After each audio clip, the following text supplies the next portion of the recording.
பண்டைய காலத்தில் தேவர்களும் அசுரர்களும் 3 உலகங்களையும் ஆளும் சக்திக்காக போராடிக் கொண்டிருந்தனர்.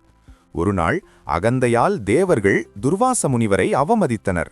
கோபம் கொண்ட முனிவர், உங்கள் வலிமை அனைத்தும் அழியும் என்று சாபமிட்டார்.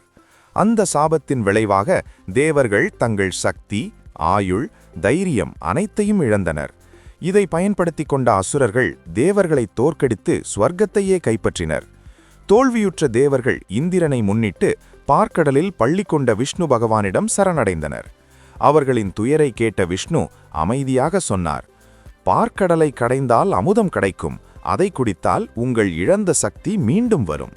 ஆனால் அதற்கு தேவர்களும் அசுரர்களும் ஒன்றிணைய வேண்டும் என்றார். மந்தரமலை மத்தியாகவும் வாசுகிநாகன் கயிறாகவும் பயன்படுத்தப்பட்டார்.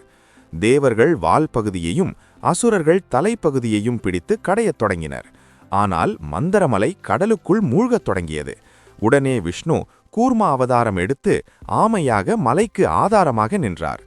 கடைதலின் போது முதலில் கொடிய ஆலகால விஷம் வெளிப்பட்டது. அது 3 உலகங்களையும் அழிக்கத் தொடங்கியது. அனைவரும் நடுங்கினார். உலகை காக்க சிவபெருமான் அந்த விஷத்தை அருந்தினார். பார்வதி தேவி அது உடலில் பரவாதபடி அவரது கழுத்தை பிடித்ததால் அவர் நீலகண்டனானார். பார்க்கடலிலிருந்து ஒன்றன் பின் ஒன்றாக அற்புதங்கள் தோன்றின. காமதேனு, ஐராவதம், கற்பக விருட்சம், சந்திரன், தன்வந்திரி மற்றும் இறுதியில் மகாலட்சுமி தேவி தாமரையிலிருந்து விஷ்ணுவை தேர்ந்தெடுத்து அருளினார். இறுதியாக அமுதக்குடம் தோன்றியது. அதை பெற அசுரர்கள் கலகம் செய்தனர். உடனே விஷ்ணு மோகினி அவதாரம் எடுத்து அசுரர்களை மயக்கி தேவர்களுக்கு மட்டும் அமுதத்தை வழங்கினார்.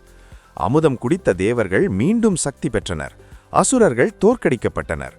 3 உலகங்களிலும் மீண்டும் தர்மம் நிலை பெற்றது. இந்த கதை உங்களுக்கு பிடிச்சிருந்தா நம்ம சேனலை சப்ஸ்கிரைப் பண்ணிக்கங்க. நன்றி.